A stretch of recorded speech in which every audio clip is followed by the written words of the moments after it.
오늘은 이제 잠언 21장을 살펴보는데요. 공의와 자비로 세상을 다스리시는 하나님 모습이 있습니다. 공의와 공평과 자비로 세상을 다스리시는 하나님.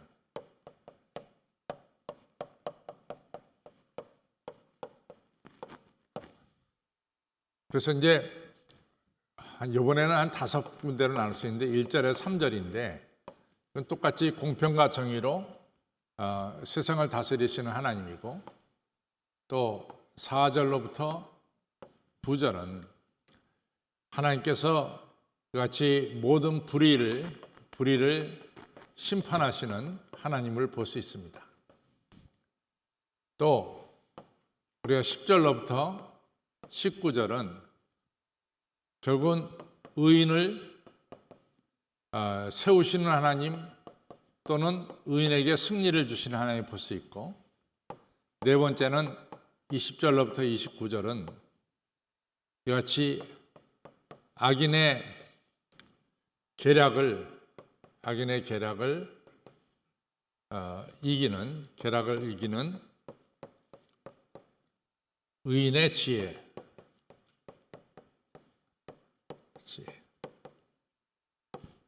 마지막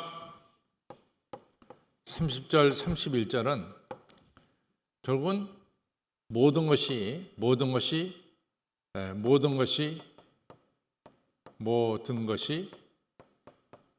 하나님의 손에 있습니다.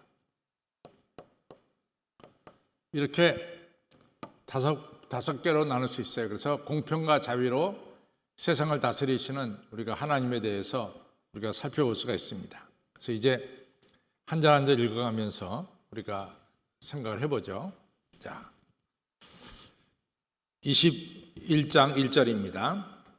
왕의 마음이 여호와의 손에 있음이 마치 보의 물 같아서 그가 임의로 인도하시는도다. 그래서 항상 저희가 이제 성경을 공부하면서 알아야 될 사실 중에 하나가 왕이라든가 지도자라든가 하는 왕과 지도자는 하나님이 세우셨다는 것이 기본적으로 깔려 있어요. 기본적으로.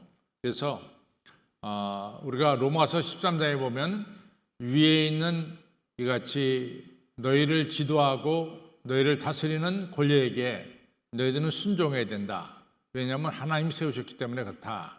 그래서 성경에는 기본적으로 왕이나 지도자는 하나님이 세웠다라고 하는 것이 기본적으로 성경에는 그것이 깔려 있습니다. 따라서 왕은 하나님이 세웠기 때문에 하나님께서 그 왕의 마음도 하나님이 다스리신다. 그래서 우리가 이 물길을 갖다가 옆에 보를 세워가지고 물이 흘러가도록 하잖아요. 마찬가지로 하나님은 왕의 마음이 바른 길로 가도록 인도하신다. 이런 중요한 뜻이 있습니다. 그 다음에 2절을 보면은 사람의 행위가 자기의 보기에는 모두 정직하여도 여호와는 심령을 감찰하시느니라. 그러니까 사람의 판단은 사실은 올바르지 못한 거죠. 사람의 판단은 상당히 자기 주관적이고 이기적인 면이 많습니다. 그래서 자기가 보기에는 자기가 다 올바르게 행동한 것 같은데 사실은 결국은 그렇지 않다는 거죠. 왜냐하면 하나님은 우리의 속마음을 보시기 때문에 하나님의 판단이 올바른 거지 자기가 자기를 판단하는 것이 올바른 것이 아니다. 이걸 갖다가 오늘 2절에서 밝히고 있죠. 그래서 2절에 사람 행위가 자기 주관적으로 보기에는 모두가 정직하여도 자기가 잘한 것 같아도 여호와는 우리의 심령, 중심을 살피신 거다. 사람의 판단이 중요한 것이 아니라 하나님의 판단이 더 중요하다라고 하는 사실이죠. 3절에 의와 공평을 행하는 것은 제사 드리는 것보다 여호와께서 기쁘게 여기시니라. 하나님이 기뻐하시는 게 뭐냐? 바로 공의를 행하고 인자를 사랑하고 그리고 겸손히 하나님과 동행하는 것이 아니냐. 우리가 미가서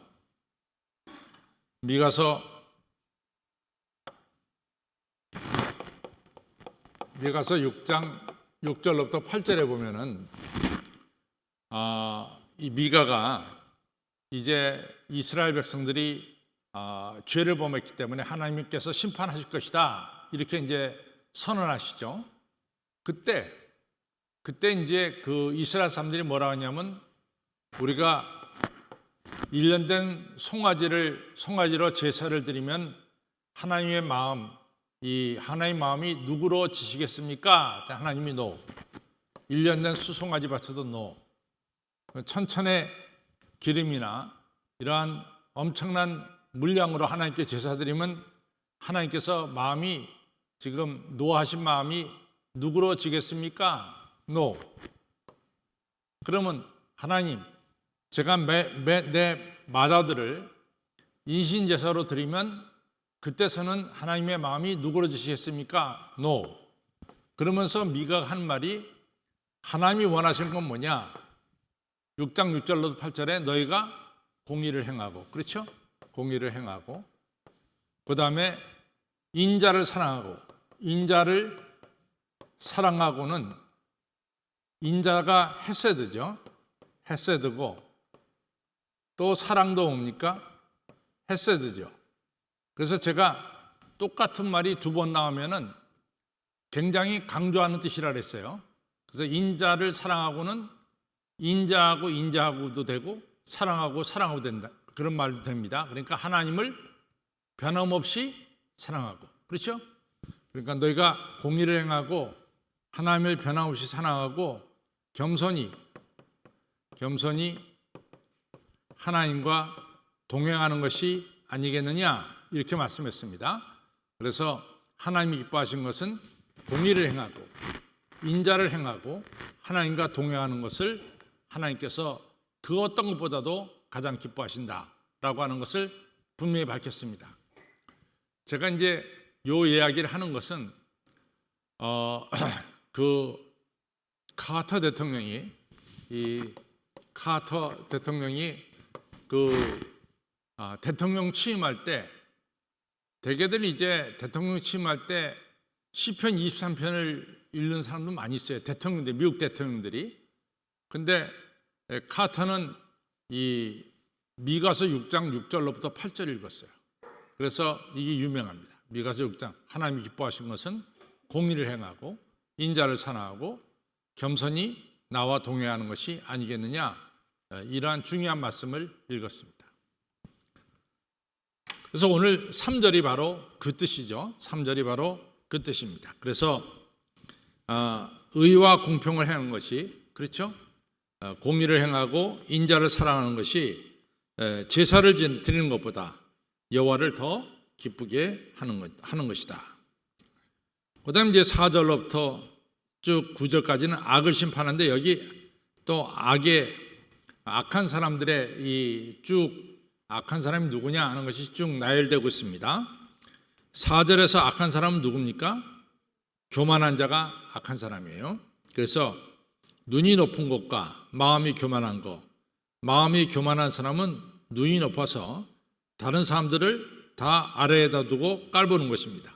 그래서 다른 사람들을 깔본다, 그걸 갖다가 눈이 높은 것이다 이렇게 얘기하고, 교만한 사람은 하나님 무시하는 사람이 교만한 사람이죠. 그 다음에 남을 깔보는 것도 죄고, 그리고 하나님 무시하는 것도 교만한 것도 죄고, 악인의 형통이란 뭐냐? 여기서 형통은 땅을 경작하지도 않고 이같이 추수물을 거둬들이는 거예요. 자기는 그 농사를 짓지도 않고 남의 것을 빼앗아 자기를 부하게 만드는 겁니다. 그렇다가 여기서 형통이라고 하는 것은 여기서 우리가 말하는 쉽게 말하는 형통은 모든 것이 앞날이 다 평안하게 될 거다, 그런 뜻으로 여기서 얘기한 것이 아니라 여기서 형통은 농사를 짓지 않고 경작을 짓지 않고 재물을 거두는 것을 여기서 가리킵니다. 그것도 바로 죄다 이렇게 말씀하고 있죠. 그래서 4절에서 악한 사람은 첫째 교만한 사람이고, 두 번째는 부지런한 자의 경영은 풍부함에 이를 것이나, 부지런한 자는 열심으로 일하니까 풍부함에 이를 것이나, 서두르는 자, 조급한 자는 궁핍함에 이를 것이다. 그냥 봄에 씨 심어놓고 이 여름도 되기 전에 결실을 얻으려고 하는 것, 이런 조급한 자들은 궁핍함에 이를 뿐이니라. 그렇잖아요. 여러분들이 씨를 심어갖고 나무를 만약에 뭐죠 심었다고 치자 말이죠. 그래갖고 자꾸만 왜 이놈이 안 자라? 그러면서 잠깐 뽑아내면 어떻게 되겠어? 이놈이 뿌리를 내렸나 안 내렸나 한번 보자고 뽑아내면 어떻게 되겠어요? 그 나무 죽고 맙니다. 그냥 심어놓고 좀 기다려야지. 그렇죠? 기다려야죠. 그런 사람 있어요. 그냥 밥 얹어놓고 좀 가만히 기다려야지 말이지. 그냥 뭐 밥이 익었나 안 익었나 아직까지. 그래서 자꾸만 드러내면 그 밥은 뭡니까? 맛없는 밥이 되는 거죠. 그래서 좀 인내하는 것이 필요하다 이런 얘기죠. 그 다음에 그러니까 서두르는 자는 여기서는 잘못된 것입니다. 그 다음 6절 속이는 말로 재물을 모으는 것은 죽음을 구하는 것이라 그 불려다니는 안개니라. 그러니까 우리가 안개가 아침에 있다가 탁 사라지잖아요. 같이 속이는 말로 남을 사기치는 자는 그 목숨이 곧 안개처럼 사라진다라고 하는 무서운 말이에요. 남 속이는 자는 그 생명이 안개처럼 사라진다 이런 얘기가 되겠습니다. 그 다음에 첫 번째는 교만한 사람, 두 번째는 서두르는 사람, 그 다음에 세 번째는 속이는 사람, 사기치는 사람, 네 번째는 뭡니까?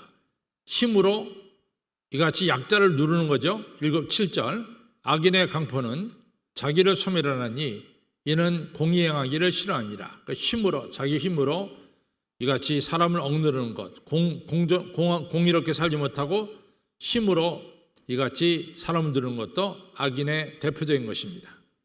8절 죄를 크게 범한 자의 길은 심히 그물어지나 죄를 범한 자는 그 길이 구부러져서 앞을 나갈 수가 없습니다. 구부러진 길을 잘못된 길로 해서 나가죠. 그러나 의롭고 깨끗한 자는 그 길이 앞으로 쭉 뻗느니라 라고 하는 얘기입니다. 그래서 여기서 보면은 적어도 5가지의 잘못된 게 나와요. 교만한 자, 서두르는 자, 사기치는 자, 힘으로 이같이 남을 괴롭히는 자, 그리고 죄를 계속해서 밥 먹듯이 짓는 자 이렇게 나옵니다. 바로 그런 사람들과 9절에 보면은 바로 그런 사람들과 큰 집에 사는 것보다 움막에서 혼자 사는 것이 낫다 이런 얘기입니다. 앞에 열거된 5사람들과 함께 사는 것보다는 바로 혼자 지내는 것이 훨씬 낫다. 그런 사람들하고 상대하지 않는 게 좋다는 그런 뜻이 되겠죠. 예. 그 다음에 이제 10절로부터 이제 보겠습니다. 10절로부터는 하나님께서 의인에게 이같이 승리를 주시죠. 악인의 마음은 남의 재앙을 원하나니 그 이웃도 그 앞에서 은혜를 입지 못하니라. 그러니까 악한 마음은요, 다른 사람이 잘 되는 걸 못 봐요. 악한 사람은 다른 사람들이 잘 되는 걸 못 봐요. 그렇기 때문에 이 악한 사람은 아무리 가까운 사람도 악한 사람은 그 가까운 사람에게도 은혜를 베푸지 않는 거예요. 그래서 남이 잘 되기를 아주 좋아하지 않는 사람은 어느 누구에게도 도움을 줄 수가 없습니다. 그러나 남이 잘 되는 걸 갖다가 마치 내가 잘 되는 것처럼 기뻐하는 사람은 그 옆에 사람들에게 도움을 줄 수가 있어요. 아무쪼록 여러분들 마음속에 남이 잘 되는 것을 기뻐하는 선한 마음을 품으시길 바랍니다. 별로 대답들이 없다. 그렇죠? 여러분들 이웃이 잘 되는 것을 기뻐하는 이런 선한 마음을 품으시기를 주님의 이름으로 축원합니다. 네. 그 다음에 또 넘어갑니다. 이 11절 거만한 자가 벌을 받으면 이 거만한 자는 교만한 자예요. 하나님 무시하는 자예요. 그러니까 거만한 자가 벌을 받을 때는 우리가 이미 다뤘어요. 이같이 어리석은 자는 마음이 단단한 자는 아이고 나도 이러다가 벌 받겠다 우선 고쳐요. 그 다음에 지혜로운 자가 하나님에게 징계를 받으면 더 겸손해져서 더 지혜로운 자가 된다 이런 뜻이 되겠습니다. 그래서 11절 거만한 자가 벌을 받으면 어리석은 자 단순한 자는 정신을 차리겠고 경성하였고 지혜로운 자가 이같이 벌을 받으면 그래서 교훈을 받으면 벌을 받으면 더 지식이 이같이 쌓여지리라 라고 하는 뜻입니다. 그래서 거만한 자는 벌을 받아도 변하지 않고 거만한 자가 벌을 받을 때 단순한 자는 변화가 되고 지혜로운 자가 벌을 받을 때 더 지식이 쌓여진다 이런 뜻이 되겠습니다. 12절 의로우신 자는 악인의 집을 감찰하시고 의로우신 자는 하나님께서는 악인의 집을 감찰하시고 악인을 결국에 환란에 던지느니라. 그 다음에 12절 13절은 같이 하는 거예요. 귀를 막아 가난한 자의 부르짖는 소리를 듣지 아니하면 이 사람이 누굽니까? 이 사람이 바로 악인이에요. 악인은 귀를 막고 가난한 자의 부르짖는 소리를 듣지 않습니다. 그런 사람은 자기가 어려울 때 누구도 그 사람을 도와주지 않는다 그 말이에요. 자기가 부르짖을 때에도 들을 자가 없느니라. 누구도 이같이 도와주지 않는다. 그래서 여기서 악인은 가난한 자의 부르짖는 소리에 귀 기울이지 않고 이같이 듣지 않는. 여러분 13절을 보면서 누가복음 16장에 나오는 부자와 나사로의 이야기가 생각 안 나요? 그래서 나사로가 얘가 천국에 가 있고 부자가 지옥불에 떨어졌을 때 부자가 아무리 도와달라 해도 도울 길이 없었다 그 말이에요. 그래서 우리가 13절을 보면서 저는 이 성경을 읽으면서 그렇구나. 이 누가복음 16장에 나오는 부자와 거지 나사로의 이야기가 바로 이 이야기구나 하는 것을 갖다가 저는 느끼면서 읽었습니다. 14절 은밀한 선물, 뇌물이죠. 은밀한 선물. 그러니까 구약 성경에서 뇌물은 긍정적으로 보지 않습니다. 왜냐하면 재판을 어그러지게 하니까 긍정적으로 보지 않아요. 그런데 재판은 하나님이 하시는 거기 때문에 하나님의 재판은 공정해야 됩니다. 은밀한 선물은 노를 쉬게 하고 품의 뇌물은 맹렬한 분을 그치게 하느니라. 이것은 현실적으로 지금 그렇게 이루어지고 있는 걸 갖다가 그냥 이 자문서에서 쓴 거죠. 그렇다고 해서 자문서는 뇌물을 부추기는 게 아닙니다. 뇌물은 올바른 것이 아니라고 하는 사실을 분명히 밝힙니다. 그러나 현실적으로 뇌물은 급한 분을 그치게 한다. 이런 뜻을 여기서 포함하고 있습니다. 15절 공의를 행하는 것은 의인에게는 즐거움이요 죄인에게는 평안입니다. 공의가 행할 때 공의가 실현될 때 의인에게는 기쁨이 있지만 공의가 실현될 때 결국은 죄인은 공의로 말미암아 패망할 수밖에 없게 되는 거죠. 자, 그 다음에 16절 명철의 길을 떠난 사람은 사망의 회중에 가리라. 여기서 명철의 길은 하나님의 교훈을 떠난 자는 하나님의 지혜를 떠난 자는 결국은 죽음에 빠질 수밖에 없다. 17절 연락, 쾌락을 좋아하는 자는 연락은 맨날 잔치 벌이는 거죠. 그 다음에 잔치를 벌이고 쾌락을 좋아하는 자는 결국에는 가난하게 되고 술과 기름, 똑같이 연락입니다. 연락을 좋아하는 자는 부하게 되지 못하니라. 맨날 잔치 벌이고 맨날 파티하고 맨날 놀기를 좋아하는 사람은 결국은 가난하게 되고 부자가 되지 못한다. 이런 얘기입니다. 18절 악인은 이게 참 이상한 게 악인은 결국에 가서는 의인의 대속이 되고 악인은 의인이 잘 되는 불쏘시개가 되고 괴사한 자는 정직한 자의 불쏘시개가 된다. 그러니까 악인이 잘 될 것 같지만은 오히려 악인은 의인이 더 잘 되게 만들고 괴사한 자, 거짓말하고 사기치는 자는 결국에 가서는 정직한 자를 더 높이 드러나게 한다. 그 말입니다. 지금은 악인이 승하는 것 같지만 결국은 의인이 이기게 되는 것이고 지금은 사기치는 자가 잘 되는 것 같지만 결국에는 정직한 자가 잘 된다라고 하는 중요한 뜻이 여기 들어있습니다. 그 다음에 다투며 성내는 여인과 함께 사는 것보다 광야에서 혼자 사는 것보다 나으니라. 이러한 악인들과 함께 또한 이러한 맨날 잔치나 벌이고 맨날 이런 파티나 벌이는 사람들하고 지내는 것보다는 차라리 혼자 사는 것이 낫다. 이런 말씀이 되겠습니다. 그 다음에 20절로부터 우리 29절까지는 이 악인의 불의를 이기는 의인의 지혜를 말하고 있습니다. 지혜 있는 자의 집에는 귀한 보배와 기름이 있으나 미련한 자는 이것을 다 삼켜버리니라. 그러니까 지혜로운 사람은 자기 집에 귀한 보배와 기름을 항상 준비합니다. 슬기로운 다스처녀와 같죠. 미련한 자는 이런 것을 갖다 다 삼켜버리고 써버리고 만다는 거죠. 그래서 지혜 있는 사람은 그 등불에 기름이 항상 있습니다. 등에 기름이 있습니다. 그러나 미련한 자는 우리가 마태복음 25장에 나온 것처럼 등에 기름이 없어요. 다 써버리고 말았어요. 21절 의와 인자. 여기서 의는 ጼ데크라고 해서 공의를 가리켜요. 그 다음에 인자는 헤세드라고 해서 사랑을 가리킵니다. 공의를 행하고 사랑을 따라 행하는 자는 이것이 바로 하나님이죠. 하나님의 우리가 속성은 하나님은 공의로우신 하나님, 그리고 뭐예요? 사랑을 베푸신 하나님이에요.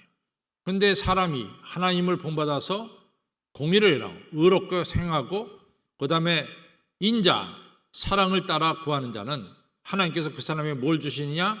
생명과 의와 영광을 주신다는 거죠. 생명과 의와 영광을 주신다.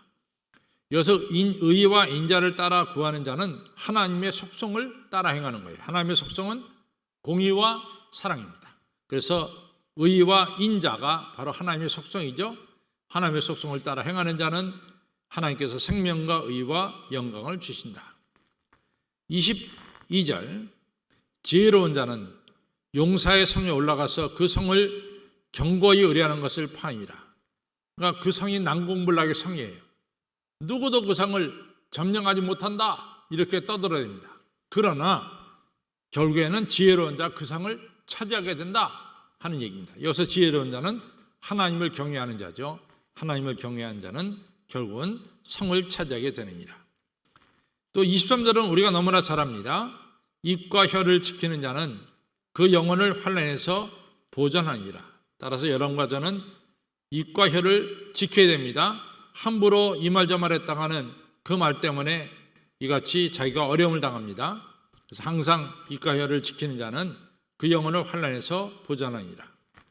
그 다음에 24절을 이 무리하고 교만한 자, 이 교만한 자는 무례해요. 다른 사람을 갖다가 이같이 무시하고 깔보고 막 자기 잘났다고 흔들어대는 사람이 교만한 자죠.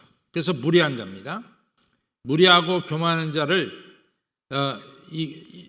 이름하여 망령된 자라 하시니 이같이 남을 무시하고 이같이 흔들어대는 자는 하나님께서 그 사람은 망령된 사람이야, 정신이 나간 사람이야 하나니 이는 넘치는 교만으로 행함이라. 그렇죠? 넘치는 교만으로 흔들어대고 이같이 잘난 체하고 남을 깔보고 이런 것들은 망령된 자다 이렇게 말씀하고 있습니다. 자, 25절 게으른 자의 정력이 그를 죽이나니 이 사람은 일하기 싫어해요.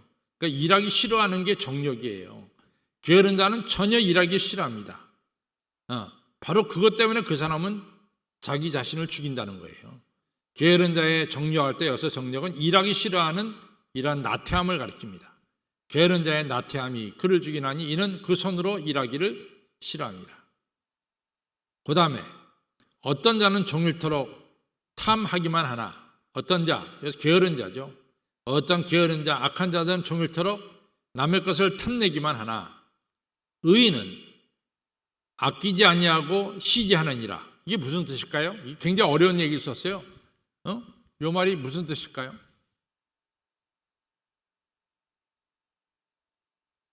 좀 말이 어렵죠, 이게.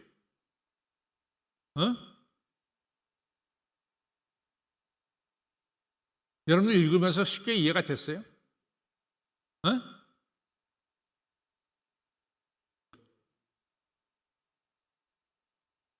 이게 왜냐면은 성경이 왜 이렇게 어렵게 됐냐면은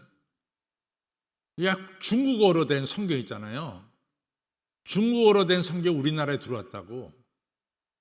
그래서 중국어로 된 성경을 한글로 바꾼 거야. 그러니까 이 시제라는 말도 한문이라 한문. 응? 그러니까 한문의 시제를 갖다가 뭐 우리가 이렇게 쉽게 알겠어요? 그래서 이건 딱 구분됩니다. 악인하고 의인하고 구분되는데, 악인은 남의 것을 자꾸만 탐내는 사람이에요.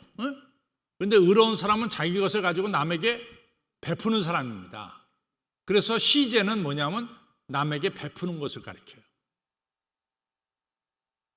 이해가 됩니까? 새해가 옵니까? 이해가 가고 새해가 오는 거 아니에요.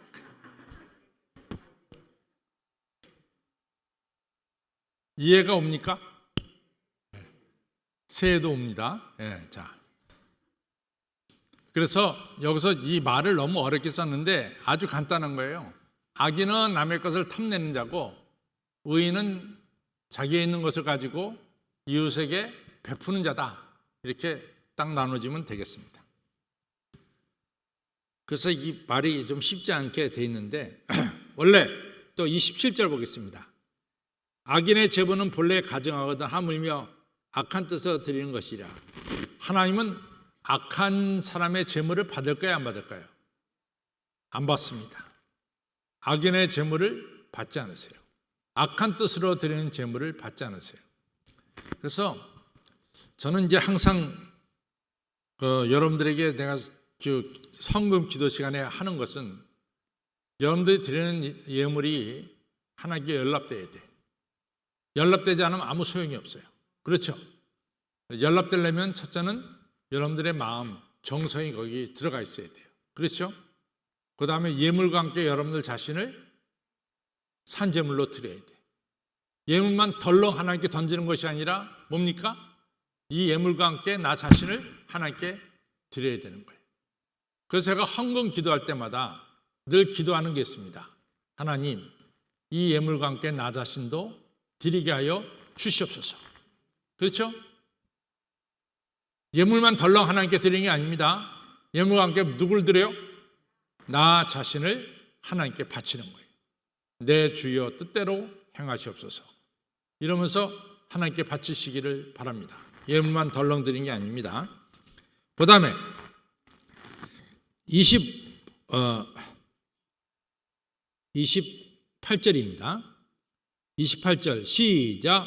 거짓 증인은 배망하려니와 확실한 증인은 말의 힘이냐.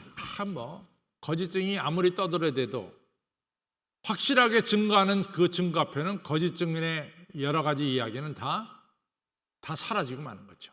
진실 앞에는 거짓말은 다 사라지고 마는 거죠. 거짓말을 아무리 늘어난다 할지라도 진실 앞에는 거짓말은 설 수가 없다. 이런 얘기가 되겠습니다. 자, 그 다음에 이 29절 악인은 그 얼굴을 굳게 하나. 악인은 그 얼굴을 굳게 한다는 것은 뭐냐면 그 얼굴을 뻔뻔하게 하나. 여기서 굳게 한다는 것은 뻔뻔하게 한다는 거예요. 악인은 그 얼굴을 뻔뻔하게 하나 정직한 자는 올바른 길을 굳세게 가느니라. 자기가 갈 길을 굳세게 간다. 악인은 자기 얼굴을 뻔뻔하게만 하지만은 정직한 자는 그와 관계없이 그 행위를 따라서 올바른 길로 계속해서 나아간다라고 하는 사실입니다. 그래서 이 악인들의 특징은 얼굴이 뻔뻔해요. 그러나 정직한 자는 올바른 길로 계속해서 걸어가는 것입니다. 어떤 경우에도 30절 지혜로도 명철로도 모략으로도 여호와를 당치 못하니라. 세상에 어떤 것도 여호와를 이길 수가 없죠. 31절 싸울 날을 위하여 마병을 예배거니와 이김은 여호와께 있느니라. 이 30절 31절을 보면은 사무엘상 17장에서 이 다윗이 골리앗과 나가 싸울 때 골리앗에게 뭡니까? 너는 칼과 창과 단창으로 내게 오지만 나는 만군의 여호와의 이름으로 가느니라. 싸움은 칼과 단창에 있는 것이 아니라 여호와께 있느니라. 이런 유명한 이야기를 그래서 어린 다윗이 하잖아요. 그래서 승리를 거두잖아요. 그래서 승리는 누구에게 있습니까? 여호와 하나님께 있습니다. 그래서 여호와 하나님께 의지할 때 우리가 승리를 거두게 되는 거죠. 그렇죠? 자, 우리가 이제 다 했습니다. 결론으로 가겠습니다.